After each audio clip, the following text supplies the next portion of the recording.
Hey credit warriors, and yes, in this video we are going to be talking about what my next credit card is going to be and why, and I'm also going to kind of let you into the planning on basically how I plan a trip and how I incorporate earning the maximum amount of points for my spending on travel. Okay, so you're going to see some inside info here. Well, not really, it's not really that exciting, but anyway, well, whatever, let's go.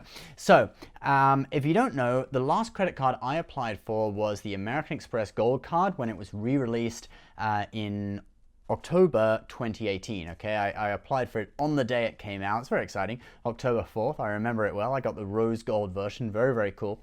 And I haven't actually applied for any credit cards since then, and that's basically because I've been, getting a mortgage to buy a house, okay? And we're this close to closing on the house, so it's pretty much in the bag, I believe. It should be done by the end of this month. So we'll probably be moving into this new house at the beginning of July, which is very, very cool. So once we've closed the deal on the house, and if you don't know, when you're applying for a mortgage, you can't really add any new credit accounts in the time when you're like going through the application and waiting to close the deal, okay? Because they could look at that and like, oh my God, why have you added a new credit account? Oh, we're gonna have second thoughts about giving you a mortgage now, that kind of thing. So you do have to kind of freeze any applications. You can't apply really for any new credit until you have actually got that deal in the bag, you're paying the mortgage each month, and they're not like checking your credit anymore, okay? So that's kind of the way it goes with a mortgage. But yeah, anyway, after we move into the new house in early July, I am gonna be applying for a new credit card, and to meet the minimum spend on this credit card for the sign-up bonus, which is a great sign-up bonus, by the way,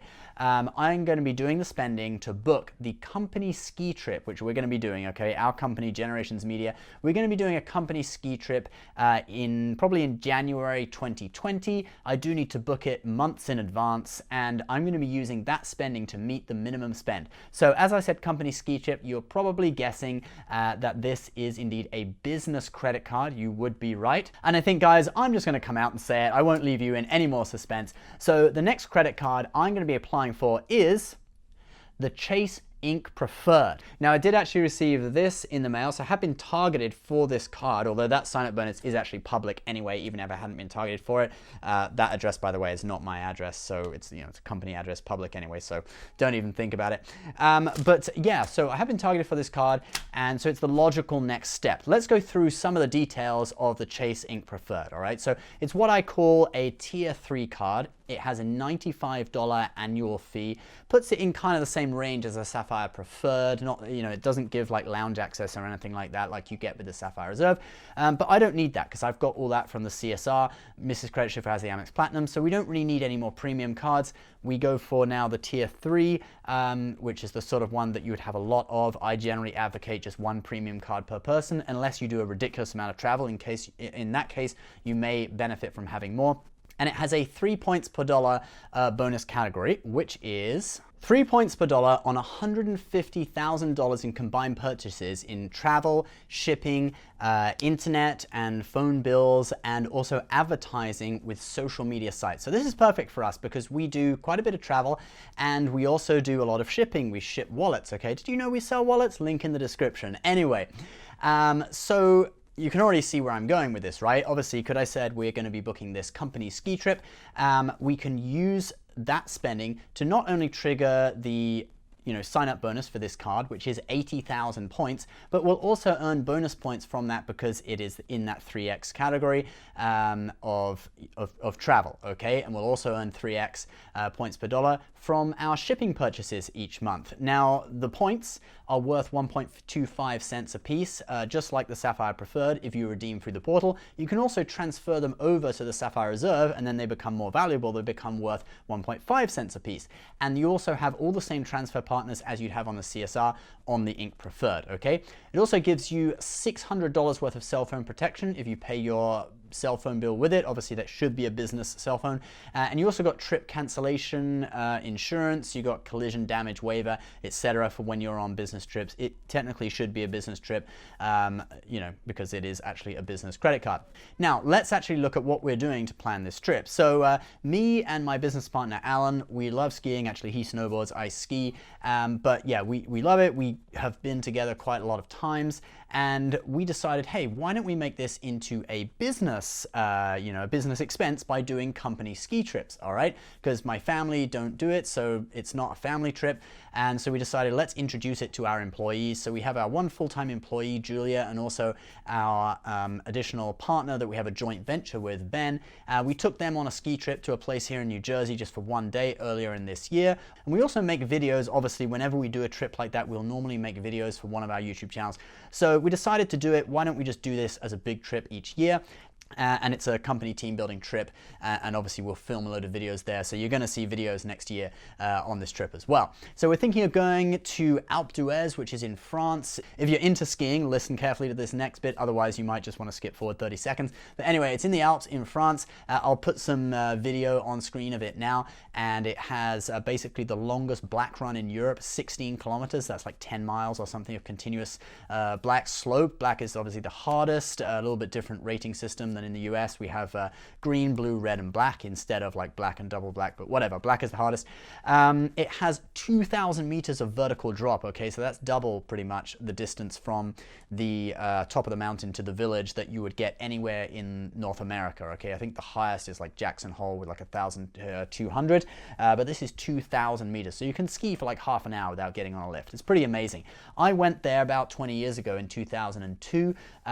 It was an awesome place, so I want to bring back, bring some of our people there too. Another cool thing it has is the tunnel where you go to the top of the mountain, 3,300 meters, and you come on the back of the mountain. You have to actually go through a tunnel that's dug through the rock, and it comes out in some of the hardest black runs in Europe.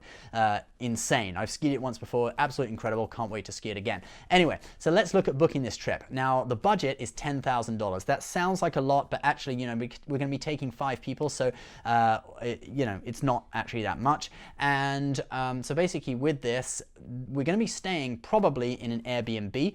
We do have a hotel perhaps lined up as well, but it just makes more sense to stay in an Airbnb. And there are some really nice ones. For example, this one. So you book the entire chalet, the entire ski lodge, and that will cost around $3,000. Okay, so that's already quite a bit towards the sign-up bonus of the Chasing Preferred right there. And then we have the flights, approximately $3,700 to get a long-haul flight from here in New York to London, and then from London we get an EasyJet flight, which is a cheap airline, to an airport that's very close to the resort. So we have a very short transfer time. Okay. So that will cost around $3,700. So right there, we already have $6,700 in spending. So that already triggers the sign-up bonus for 80,000 points. And because both of those purchases are considered travel, okay, Airbnb and flights booked directly with airlines, that is going to be 20,100 points. So in total, from that spending and the sign-up bonus, we'll earn 100,100 points. Woo, it's like the Chase Sapphire Reserve all over again. Huge sign-up bonus. So anyway, I want to show you some of the pictures of this, because this is probably where we will stay, maybe. Very, very nice. There's a lot of these Airbnb places, and just going further into like booking trips with lots of people, it often makes more sense to book an entire house rather than booking a hotel. If we do go to a hotel, we're going to stay probably at this place, Le Pic Blanc. That's where I stayed 20 years ago in 2002, or 18 years ago, whenever it was.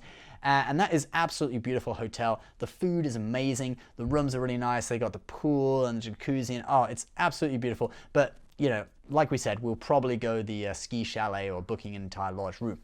And from that spending, we will get over 100,000 points. So guys, that's a little bit of a look into how I book travel. And whenever I'm booking a very expensive trip, I'm always going to be looking for a card that either to get a new card so I can get a sign-up bonus, or at least maximizing the categories. Now, you might say, hey, if you use the Amex Platinum to book those flights, you can get 5x. That is true, but because this is a business trip, not a personal trip, I want to kind of do it by the book. I want to make sure I'm using a business card that's for a business expense, because technically I think Amex Platinum, it's a personal card. And then also, you got the trip cancellation insurance on this card, etc. So I just want to do it all by the book, and because it is a genuine business expense. And my business is getting to the level now that I'm really separating business and personal expenses. Some people apply for business credit cards, even they don't really have a business, or they may do some like a little bit of freelance work on the side, and that's kind of their business when they apply.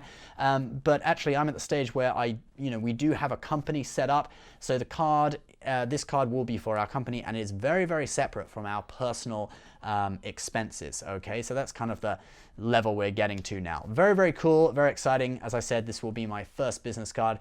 So guys, leave your comments below. What do you think of this? Have you got the Ink Preferred? Let me know, how you found using it. What trips have you booked with it, and how many points have you earned? I'd love to hear your thoughts.